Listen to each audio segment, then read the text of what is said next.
Graça e paz, querido irmão, querida irmã que está me assistindo nesse momento, seja muito bem-vindo a mais uma aula da nossa Escola Bíblica Dominical do Ministério Maná Pentecostal, neste último trimestre de 2020, em que nós estamos estudando sobre o livro de Jó.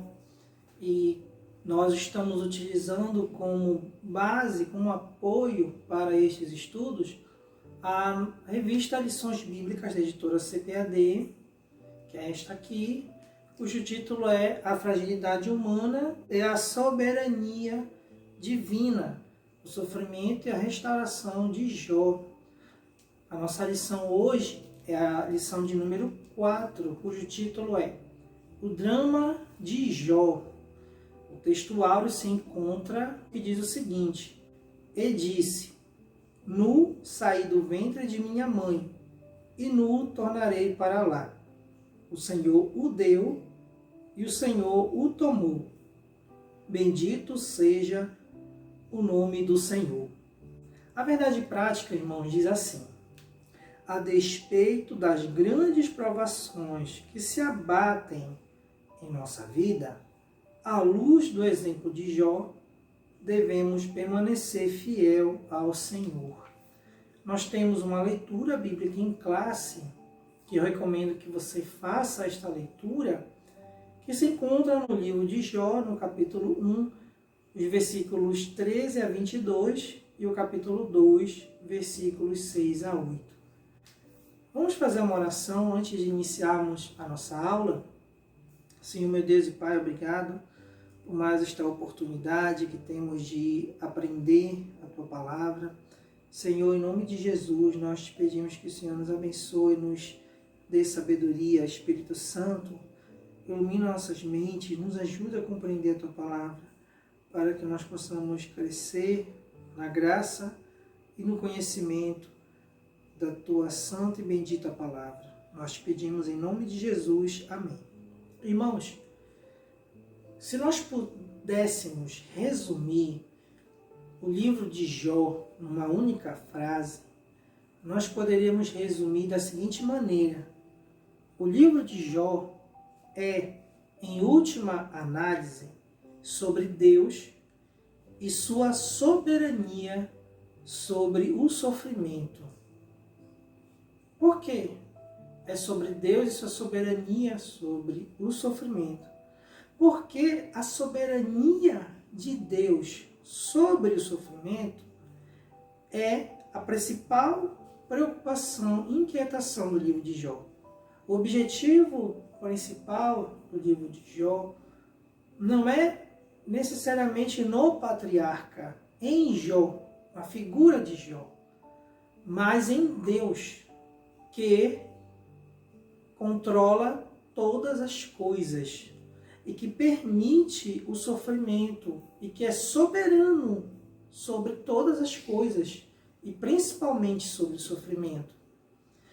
O ponto principal, o objetivo geral da nossa lição é mostrar a fidelidade que Jó teve em relação a Deus.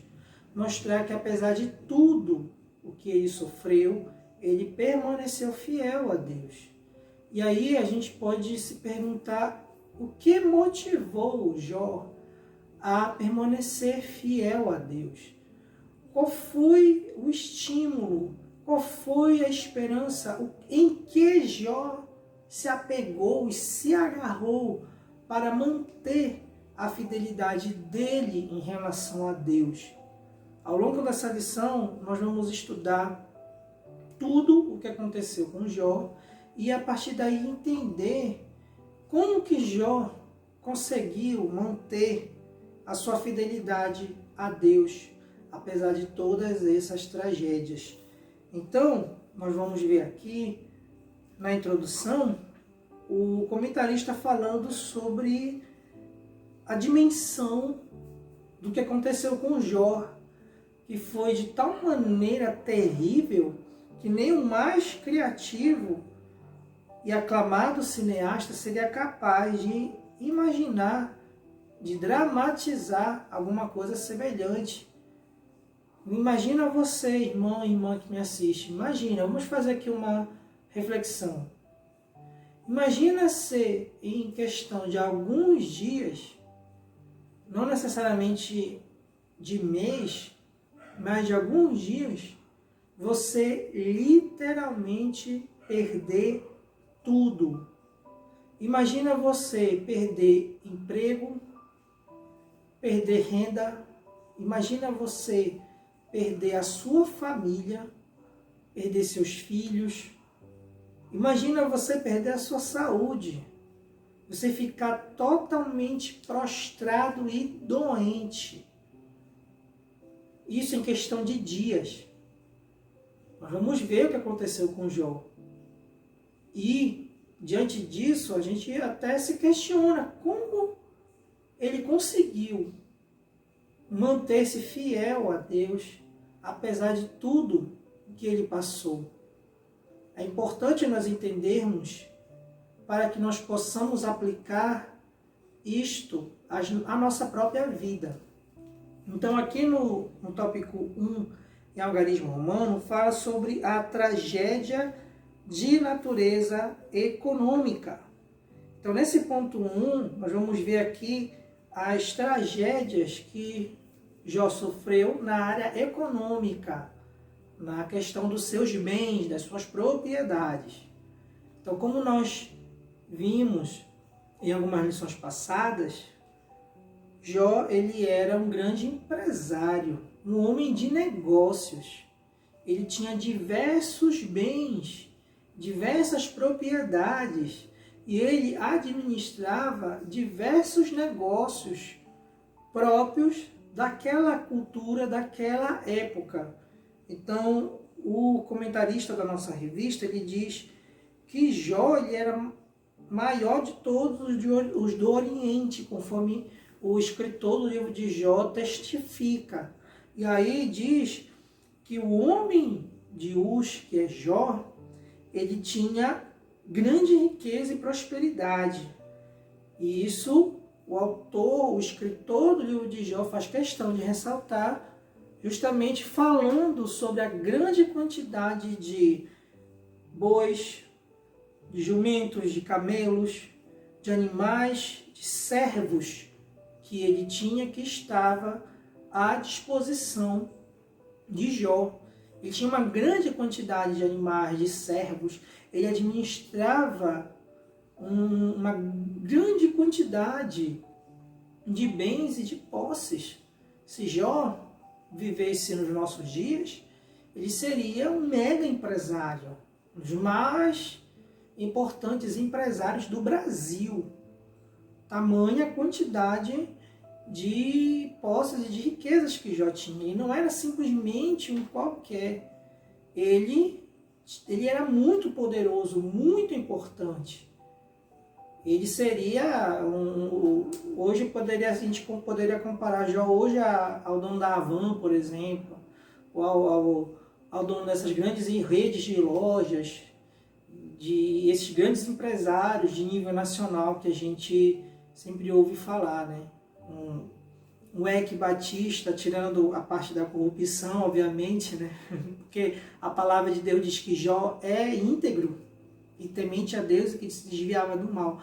Mas só para os irmãos entenderem a dimensão dos bens e das posses que Jó tinha.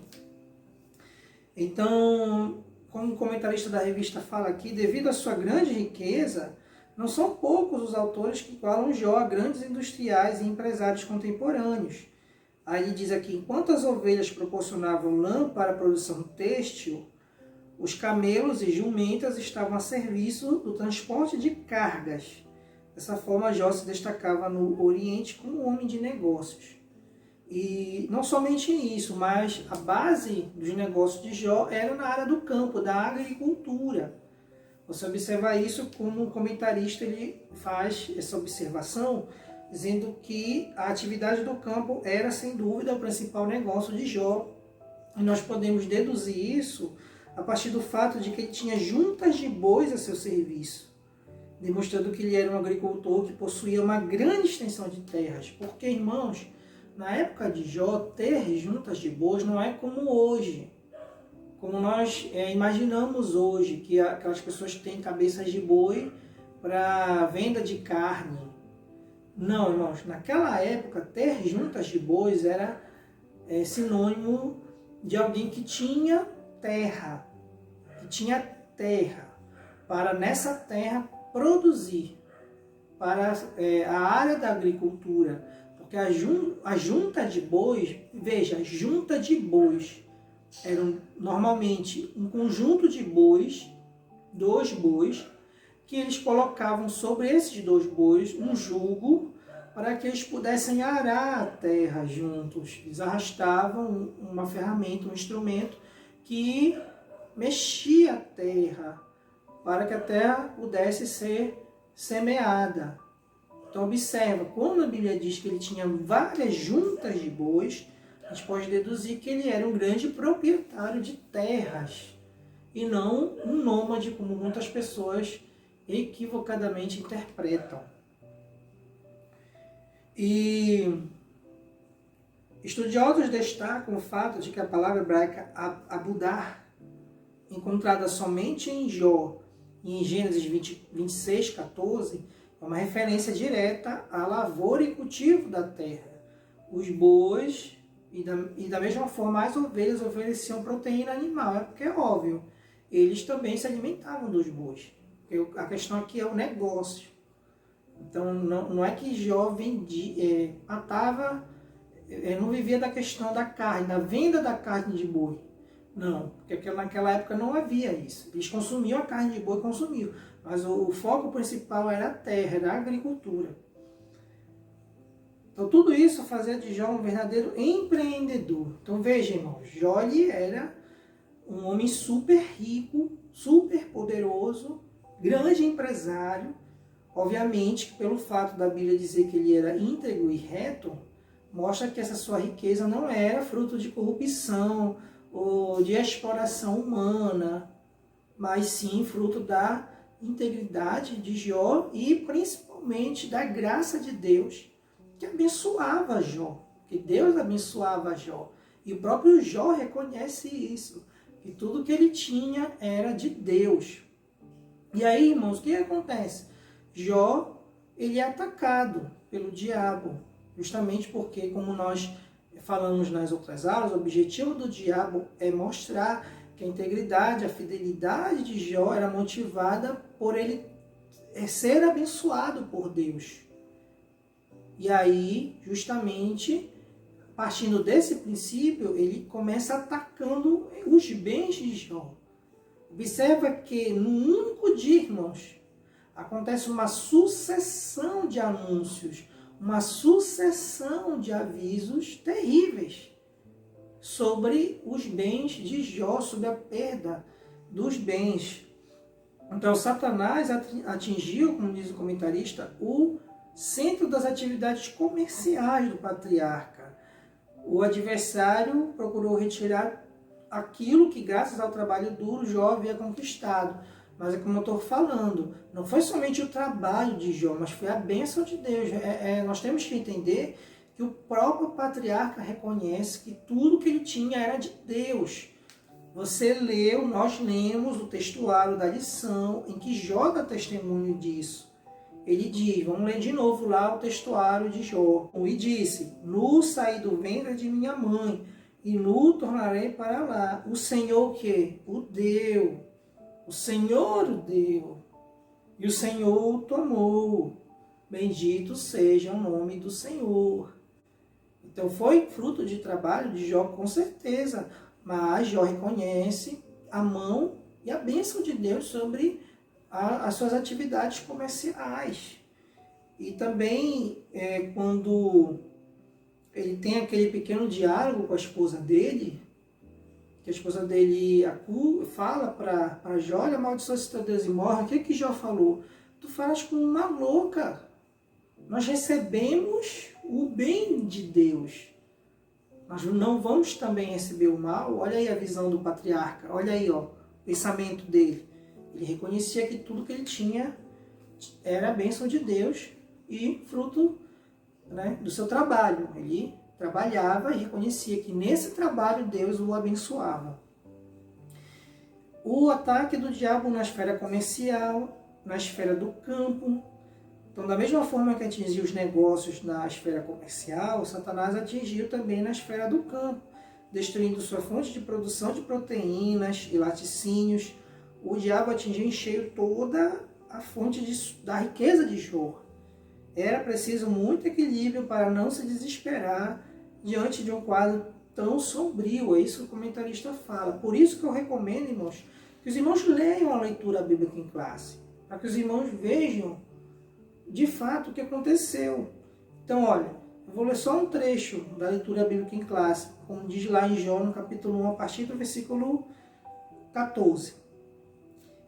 Veio o mensageiro a Jó e disse: os bois lavravam e as jumentas pasciam junto a eles, e eis que deram sobre eles os sabeus e os tomaram, e aos moços feriram ao fio da espada, e eu somente escapei para te trazer a nova. Estando este, o primeiro, ainda falando, então, tipo, o primeiro servo chegou com Jó e estava anunciando a tragédia, e nem bem o primeiro tinha acabado de falar, chegou o segundo logo. Estando este ainda falando, veio o outro e disse: fogo de Deus caiu do céu e queimou as ovelhas e os moços e os consumiu, e só eu escapei para te trazer a nova.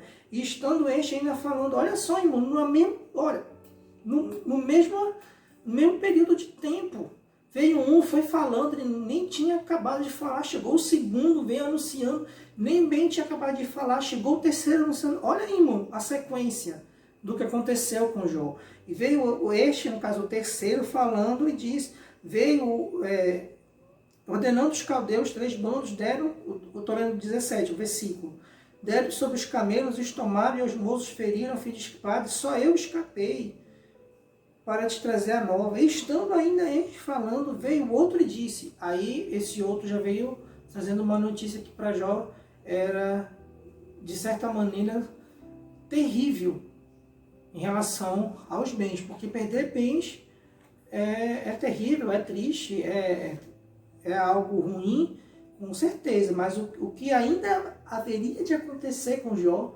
seria de tal maneira devastador, como nós vamos ver aqui agora no tópico 2, algarismo romano, a tragédia de natureza familiar. Nós vimos aqui a tragédia de natureza econômica e vamos ver agora a tragédia de natureza familiar.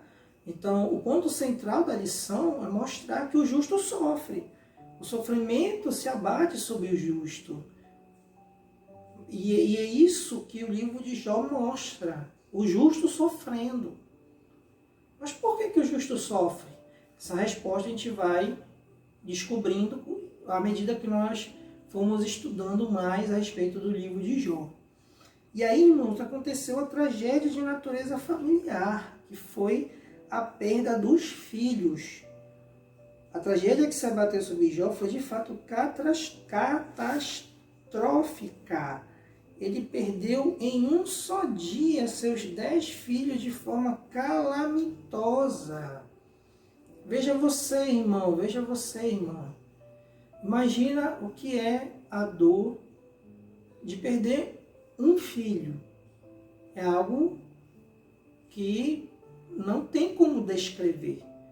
O nível de dor, o nível de sofrimento de perder um filho.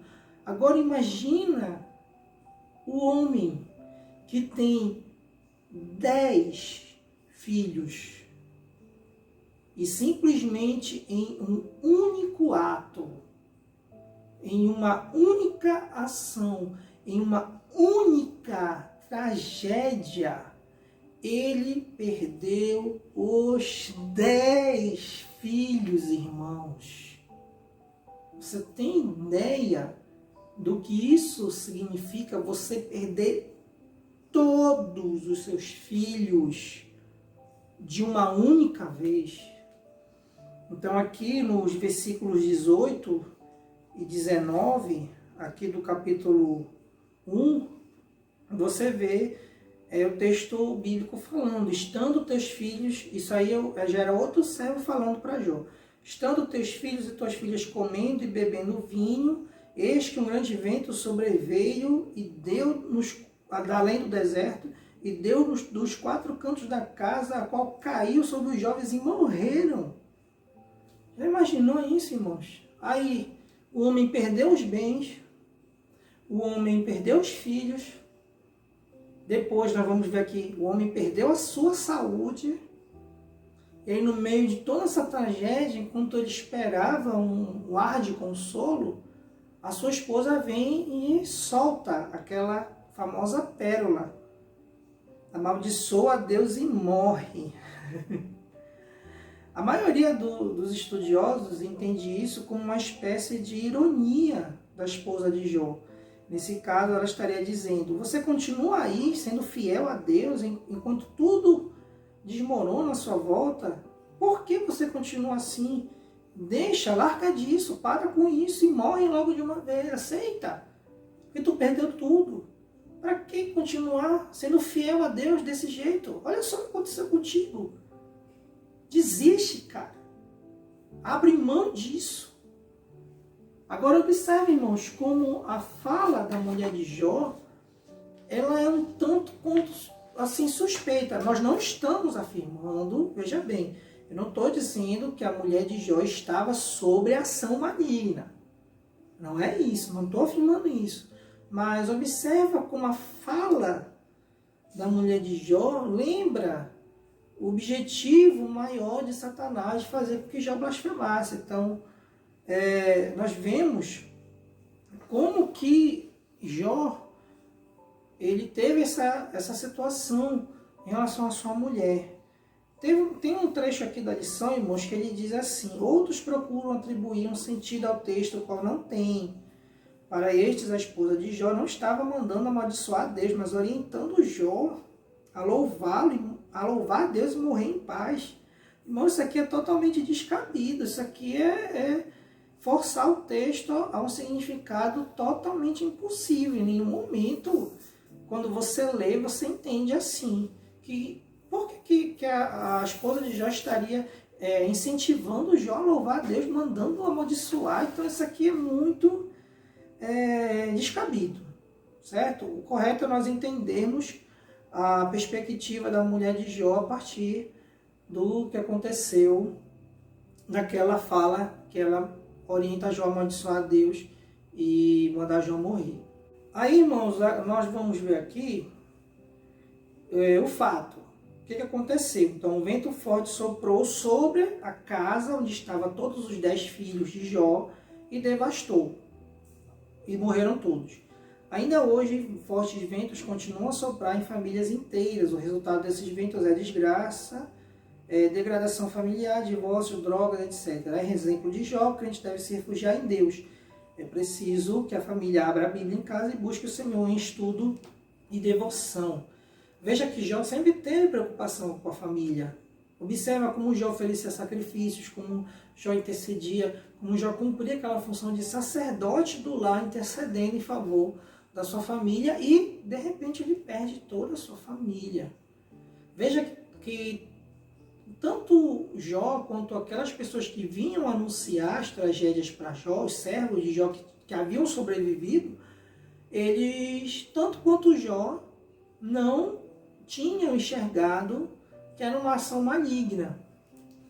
Tanto é que teve um dos servos que diz, fogo de Deus desceu e matou as ovelhas. E se nós formos ver, lá no ponto 1, tem um comentário que o nosso comentarista faz, que diz aqui o seguinte, é necessário fazer uma ponderação. Evidentemente que nem sempre o empreendimento de alguém quebra por investidura de uma ação maligna direta. Muitas vezes é apenas um mau gerenciamento ou até mesmo consequência de uma crise de mercado. O exemplo desse ano que nós estamos vivendo, da pandemia de Covid, que quebrou muitas pessoas. Veja que não foi necessariamente uma ação maligna, mas no caso de Jó foi. Tanto é que você vê o livro de Jó mostrando que o autor destas tragédias foi Satanás. Claro, sob o controle e a permissão de Deus. Nada fugiu da soberania, do controle do nosso Deus. Tanto na questão aqui da tragédia econômica, quanto na tragédia familiar, que nós estamos vendo aqui no ponto 2. E aí, irmãos, como se isso já não tivesse sido suficiente, e Satanás, vendo que Jó ainda se mantinha fiel a Deus, ele vai mais fundo e diz para Deus que Jó ainda é fiel porque ele gozava de boa saúde, tinha boa saúde. Aí ele sugere que Deus atacasse Jó. E aí nós vemos que Deus permite que Satanás atacasse a saúde de Jó sem tirar a vida. Veja que Deus ele é bem enfático, ele diz, toca na saúde dele, mas não lhe tira a vida. E aí, irmãos, nós vemos que o diabo tocou mesmo na saúde física de Jó. O texto sagrado diz que o diabo feriu Jó de uma chaga maligna. E à medida que nós vamos lendo o livro de Jó, nós vamos percebendo que essa doença eram tumores que surgiram na pele dele. E também essa doença causou outras consequências, como a perda dos dentes. Jó perdeu seus dentes. E o hálito de Jó ficou podre, irmãos. Ficou com um odor insuportável. Olha o estado em que Jó ficou. Eu vou ler aqui o comentário, irmãos. Tratava-se de uma doença extremamente maligna, capaz de provocar grande sofrimento em Jó, a ponto de sentar nas cinzas e pegar um caco de barro para com ele raspar as feridas.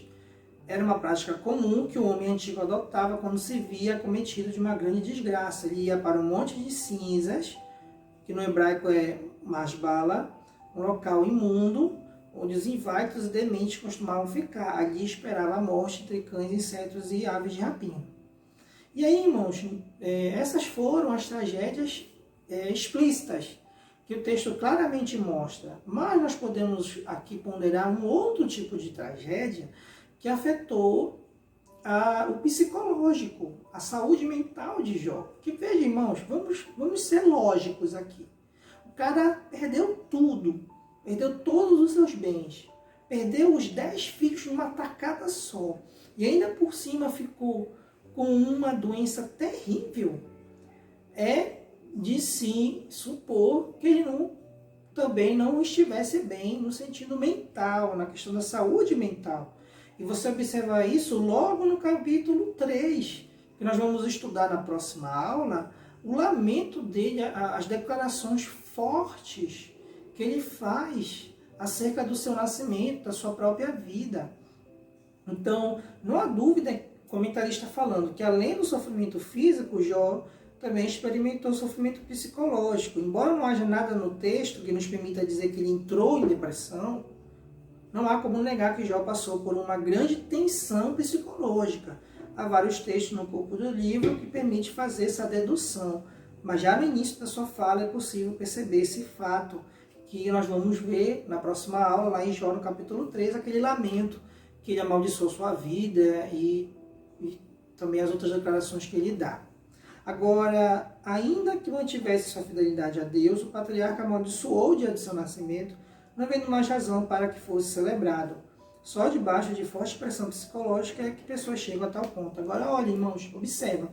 Diante de todo esse cenário que nós estudamos aqui, como Jó conseguiu manter a fidelidade a Deus? A resposta, irmãos, é o seguinte. A soberania, presta atenção, irmãos. Tem um curso que está disponível na internet que fala sobre o livro de Jó. E esse curso ele traz a seguinte frase: a soberania de Deus é o consolo de Jó. O que manteve a fidelidade de Jó, presta bem atenção, irmãos, vou falar aqui para vocês, preste atenção. O que manteve a fidelidade de Jó em relação a Deus é a soberania de Deus. Jó nunca duvidou da soberania de Deus. A soberania de Deus é o consolo de Jó.